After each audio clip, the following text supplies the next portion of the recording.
Hi Sadan and Sonali, thanks very much for chatting with me today regarding your migration journey to Australia.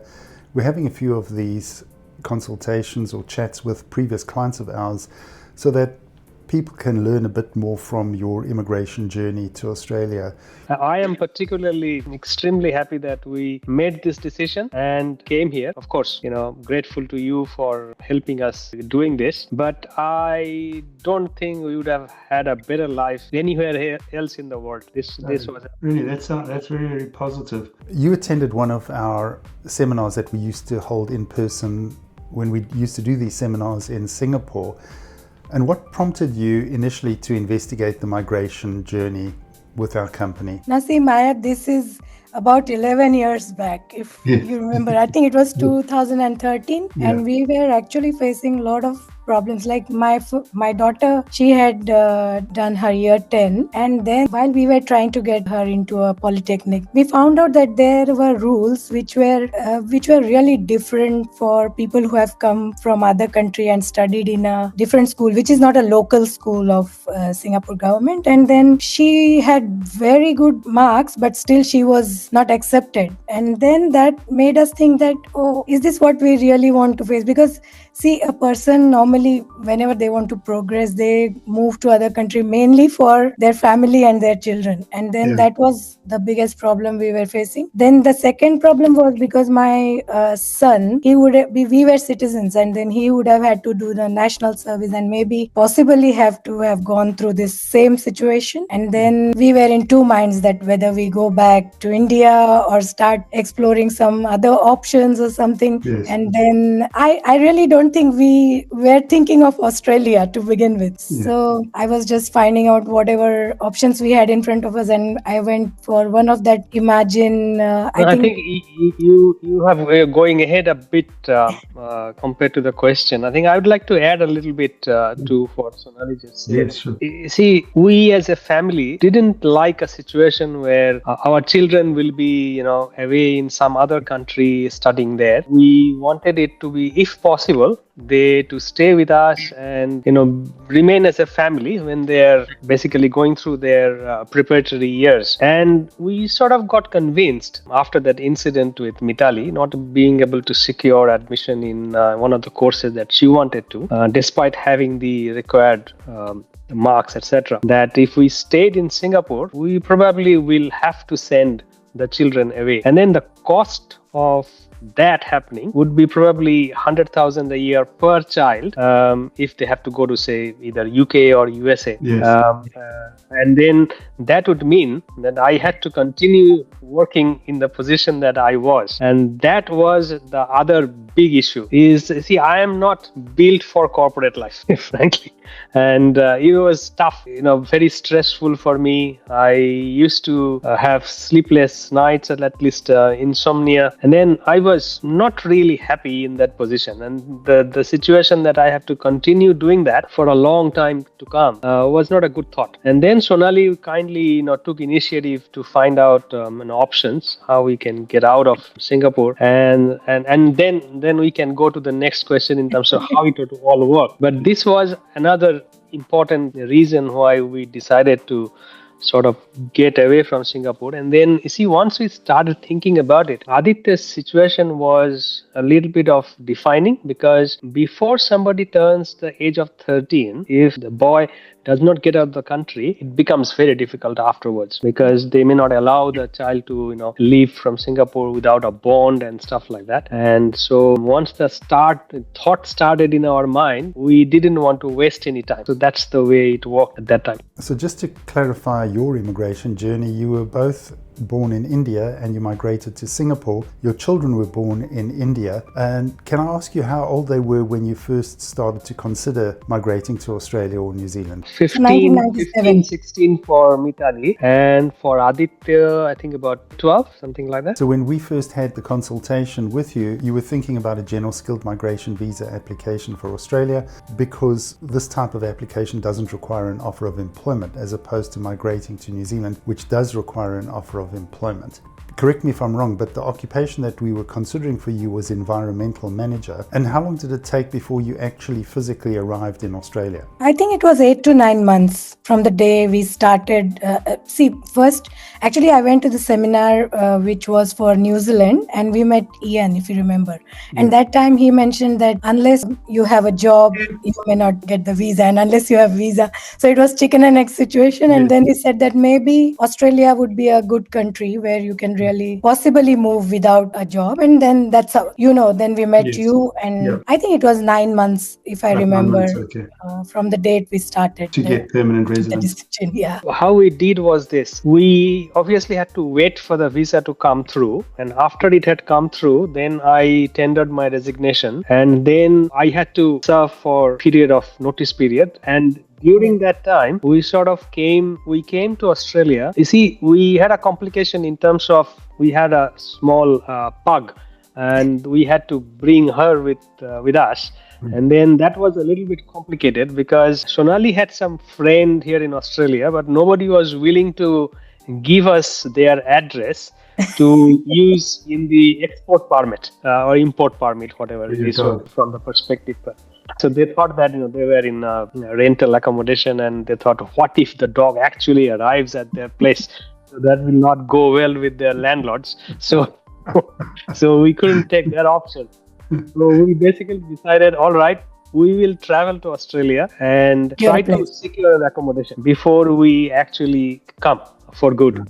Right. Okay. That's what we did, and we were lucky that when we are coming back from Australia, it took us some time and some effort to navigate around the system of how to rent a place in Australia, which we are not familiar with. But I think we are fortunate to secure an accommodation, and I think we got a confirmation on our way back when we are in Kuala Lumpur airport, and we got a call saying that, we are happy to have you as tenants.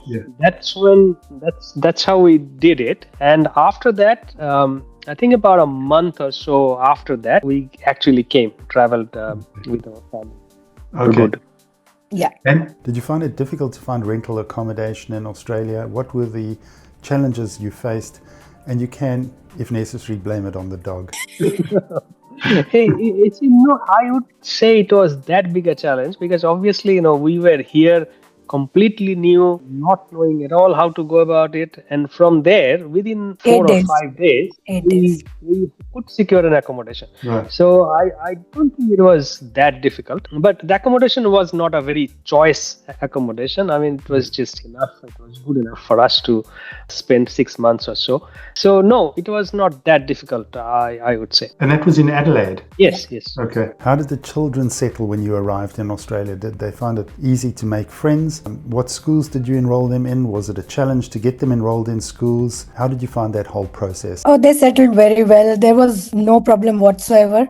See, here I found that the community is very accommodating and very welcoming as well. Both my children did not face any problem whatsoever, and we are a very close-knit family, so I was continuously watching that whether they are doing well or not, are they fine with their friends, but they had no complaint whatsoever. We just went to the normal regular public schools in our area and got them admitted there, and from there they went ahead. And I still believe that, see, here there are many families who would really get their children to study in the private schools, but I totally don't feel any need of that. As long as your children are studying well and doing good, they would be on their way anyway. That's my... One of the things which struck me was how easy was it to get them admitted. We come from India, and our experience was it is never very easy to get children into a school, and which is considered to be a reasonably good school. But here it was just a cakewalk. We took Mitali to Norwood Morialta High School, which is considered to be maybe the top 3 or 5, at least top 5 public school in Adelaide at that time. And then it was just a cakewalk. We just went, said that we are coming here, and this girl, she is, in this kind of situation. This is the mark sheet, whatever she has been securing there. No problem. Just come and start sitting. And after, Mitali was a little bit in a precarious situation because she sort of finished her IGCSE final year there in Singapore. But we decided that because the year 12 is so crucial, we will let her start 1 year before, go back a little bit. And then she started in beginning of year 12 here, where technically she could have just applied her earlier marks to here, but we didn't do that. And we were quite amazed how quickly she became one of the top students in her class, and how her teacher sort of took care of her, took a special care. She became in her subjects one of the tops, and was supported so well by her teacher. This was something which really struck me, and it was a very pleasant experience. And Aditya was very small at that time, and he went through 3 schools, I think. First one very primary, very close to our residence, and then the next school at McGill Primary, and then to same Norwood Rialto. No problem whatsoever, and he enjoyed his time in all the schools. He still have friends. Oh, good. Okay. How easy was it for you to find employment in Australia? What were the challenges that you found? Now you have come to a very important question. Yeah. To put food on the table. Yeah. Yeah, we found employment. I found employment in 14 months. I think Sadhan found employment 1 year after that, I guess. I have found that in Australia, they are more comfortable when they see we have Australian education. They're not very comfortable with the foreign education which we have. So I had started my course of health information management when we got the PR visa, when we were in Singapore. And to begin with, I was a homeopathic doctor. So for me, that thing came pretty easily. And then when I finished my course, within 2.5 months after that, I got my first job. And then Sadhan still hadn't got anything, and then he said, oh, I think maybe this one I'll get job in this if I do this course.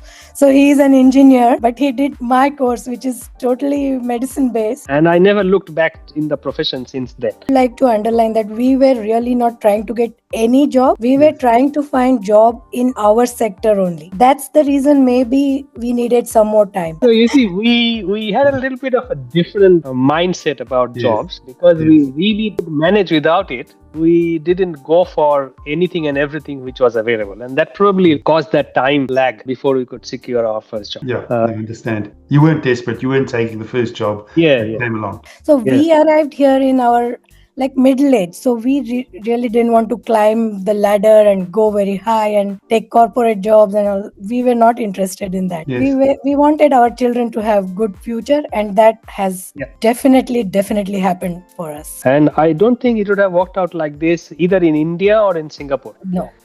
This could happen only in Australia. And the other thing, I think, coming here, I probably had a little bit more exposure to the local community. What I have found is most people are very old basic values, very respectful. They do not have much agenda when they are talking to you or having friendship with you. They are just plain simple good people, and this is exactly my kind of people. You explained to me your motivation for wanting to leave Singapore and come to Australia, and in my experience it very much resonates with other Singaporeans considering a similar move. People tell me that you work long hours in Singapore, it's a bit of a pressure cooker, you're on call 24/7, you don't have weekends to yourself, you don't get to spend quality time with your children, and those tend to be the motivations for wanting to leave Singapore and come to Australia, where you experience a better work-life balance. Maybe you don't have a glass of wine at 10 o'clock in the morning, but you do get to experience a better work-life balance where you tend to finish work at 5:30 or 6 p.m, get to have your weekends and spend time with family and quality time with your wife. So we landed in Adelaide, and then all our stay in Australia has been in Adelaide, and we absolutely love it. See, we came from Mumbai, so you can imagine what kind of life we were having. It's extremely fast. We have to struggle for everything. The day just passes by and we don't know where it has gone. And then when we came, some of our friends, they come here and say, we need to go to the city because it is so quiet. We cannot see anybody on the road. But for us, actually, that was the best thing which happened to us. We needed that calm and quiet. Work-life balance, provided one can find the work. I think that I thought is the most crucial thing. That in Adelaide, I do not know too much about other cities like Melbourne, Sydney, etc. But in Adelaide, if somebody has found a reasonable job that he can hold on to, he or she, I think this life is the best one can get. Unless somebody has an ambition of being very rich and doing big things about that's a different thing. But living a normal, sane, simple life, there cannot be any better place, we think, than Adelaide. After being on the road for so long, presenting seminars every 6 weeks in different countries, the best present to myself these days is the ability to just stay at home. It's my favorite place in the world. My best present, Yeah. No, I can understand. Yeah. I'm saying Adelaide is best. I have also traveled quite a few places, mainly Asia, Africa, and Middle East. Now I have been to USA as well. I really think Adelaide is a very nice place to live, to bring up children. Do you have any friends or family members living in Adelaide? Have you found any of your other friends from Singapore or India that have decided to join you in Adelaide? No, not really. There are few who have sort of inquired and then they have come, visited Australia, and then but then I think, what I mentioned in the beginning, once somebody's children have gone into that path of international schools and then foreign education, etc., then one is stuck. Yes. They cannot leave because they need to supply that kind of money. That's a significant amount of money. So some of my friends have got stuck in there, and after that they didn't have an option to leave whatever they are doing, migrate to somewhere else, take on that sort of uncertainty, etc. They just didn't have the appetite of doing that. No, and I understand that. I mean, it's not for everyone, and it does take a certain amount of energy. But I'm really happy to hear that you've settled so well, and children are happy, you're happy, you've got the kind of lifestyle that you were dreaming of. Yeah, I would like to mention one more thing though. Sonali was not really working earlier. So for her, it has been completely new career here. But if you look at my career, totally per se, just looking at the career progression, then somebody may say that this is sort of a downgrade. A significant downgrade. The salary wise, probably what I'm earning now is maybe 1/3 or 1/4 of what I was earning earlier.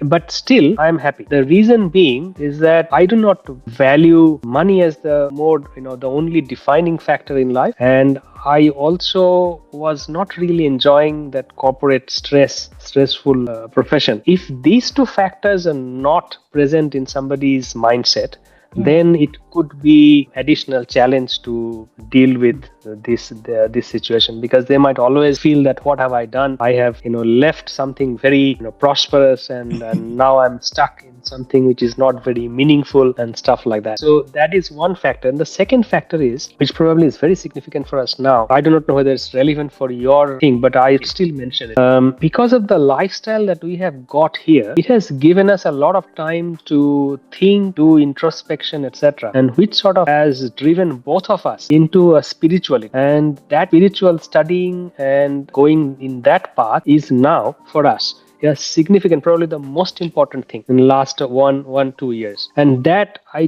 don't think would have happened if we were stuck in that rat race of career, earning a lot of money, etc. So from that perspective also, I feel extremely happy that we came to Adelaide. Well, it's a journey, isn't it? Hey, and you never really know which way it's going to take you. See, in our case, we have always been, I would say that was a very complimentary thing which happened for our family. I was very home oriented and family oriented. See, for me, I think first I was mother, then I was maybe doing things for my house. And whenever anybody used to ask me, so what do you do? I used to say, I'm a homemaker and I happen to be a doctor as well. So my priority was always this home. It was not my career anytime. Even when I was in India or in Singapore. In Singapore, I actually couldn't secure a very good job anytime. I got a job and I left it in about 3 or 4 months because it was not a very good culture there for the job and everything. So for me, we need money to run the household, and thankfully Sadhan had taken that responsibility. So I had that choice of saying I'm a homemaker and look after children and do whatever they wanted to do. Your services has been exemplary, absolutely. And we do not recommend anybody else if they ask anything about immigration help. You are our only go-to person. Thank you very much. I really appreciate appreciate that. Well, it's been lovely chatting to both of you. Imagine there is nothing to imagine. It's all clear. It will happen. That's my thing to tell your future customers.